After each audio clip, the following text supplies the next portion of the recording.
Let me grab my guitar here.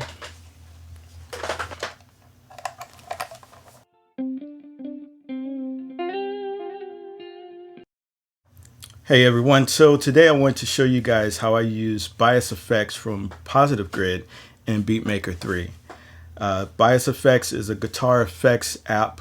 It's inter-app only, so you can only have one instance of it open at one time on your iPhone or your iPad.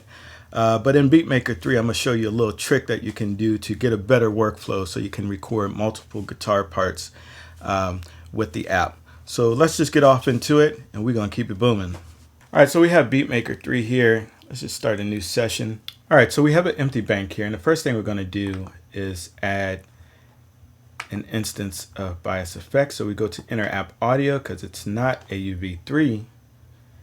We find it, and let's just load bias effects. So it's loading. All right, now if we want to get to bias effects, just click on the icon there, and now it opens up bias effects. Now this is its inter-app standalone application, but it links the audio back to Beatmaker 3. And so in bias effects, you have tons of different presets. You have tons of different effects that you can add. I bought the full pack a while back. I think it was at the Black Friday sale. It was on sale, so I just bought everything. And it's pretty cool, actually. You can use it not only with guitar, but different sounds as well. So let's just go back to my presets here. So we're going to use this clean preset, and I'm going to turn off the delay. So just swipe up, and then let's go back to Beatmaker 3. All right, so we have bias effects on the bank in Beatmaker 3. Now to get this to work to record audio, we're going to set up a new audio track here. And then for the audio track, we need to set the input to be internal.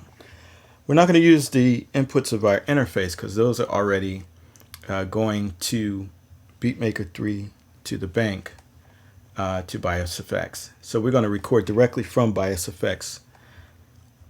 So we choose bias effects as our input here for our audio track.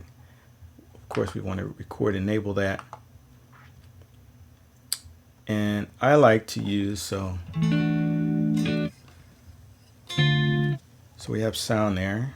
All right, so let's create a new record sample here.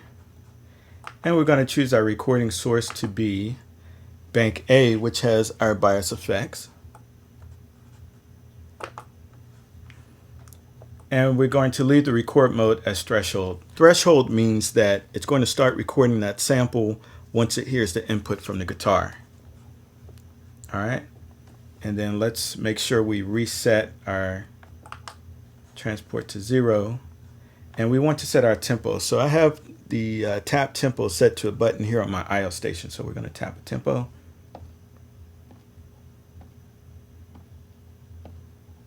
All right, so it's set a BPM of 64 for me up here. We're going to go with that. That should be good enough. So we hit start, and it's waiting for input from the guitar. So let me start the transport so we get a click.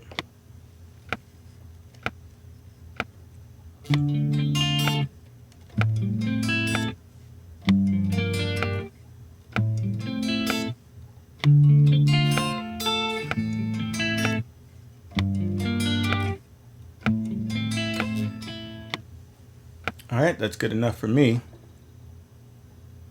And then I'm going to make sure that this is actually 4 bars here. Let's just hear that back.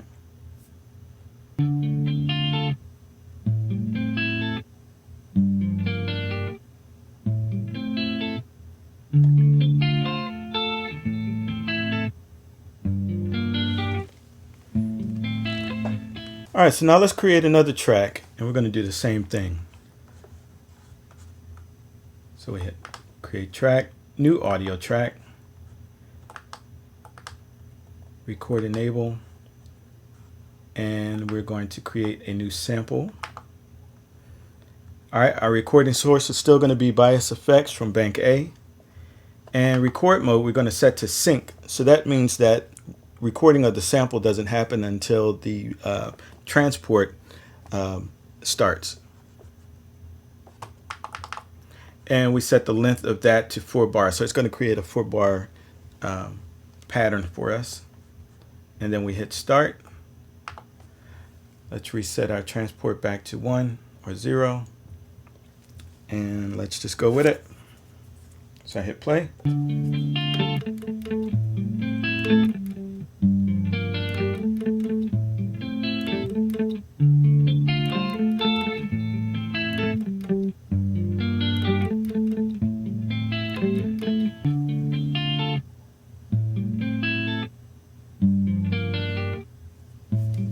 All right, let's hear that all together.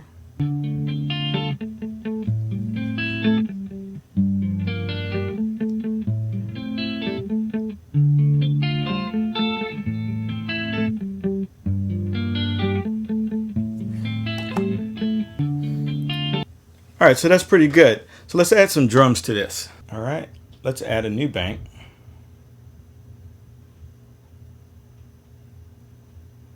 And we're gonna find some drums that I've created. Let's go to our native instruments, snares. All right, let's play back.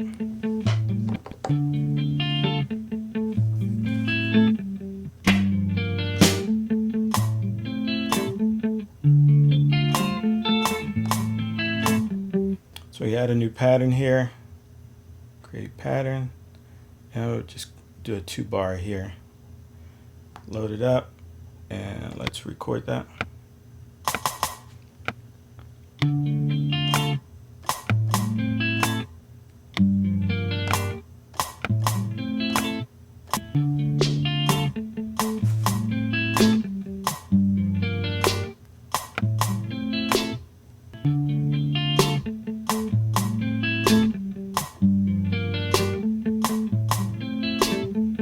All right, more drums.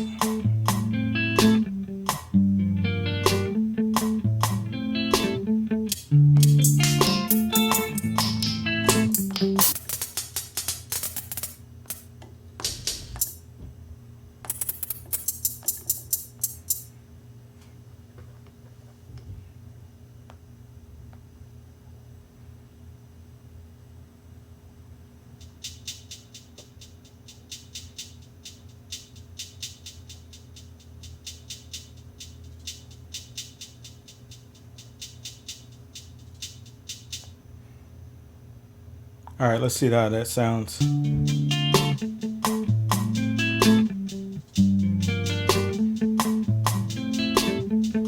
All right, so I'm using Thesis for my hi-hats here.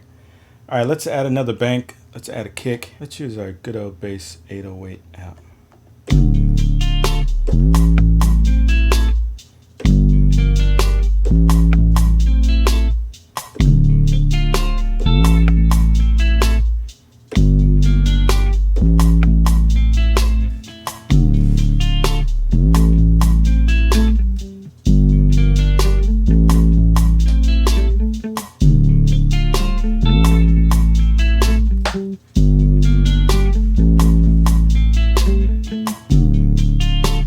All right, so I like that. Let's add another audio track and we'll record another guitar part here. It's a new audio track, new record sample.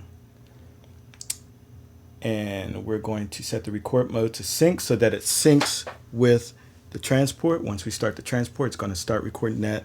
It's going to keep all of the audio and sync in together. Let's go back to bias effects here.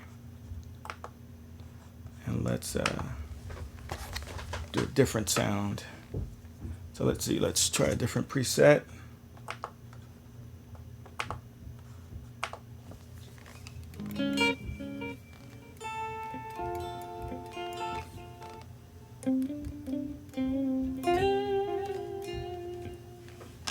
Let me just play some ideas. I'm just going to riff off of this little loop here. So let's do a new record sample and sync mode for record, and let's just go with it. Right.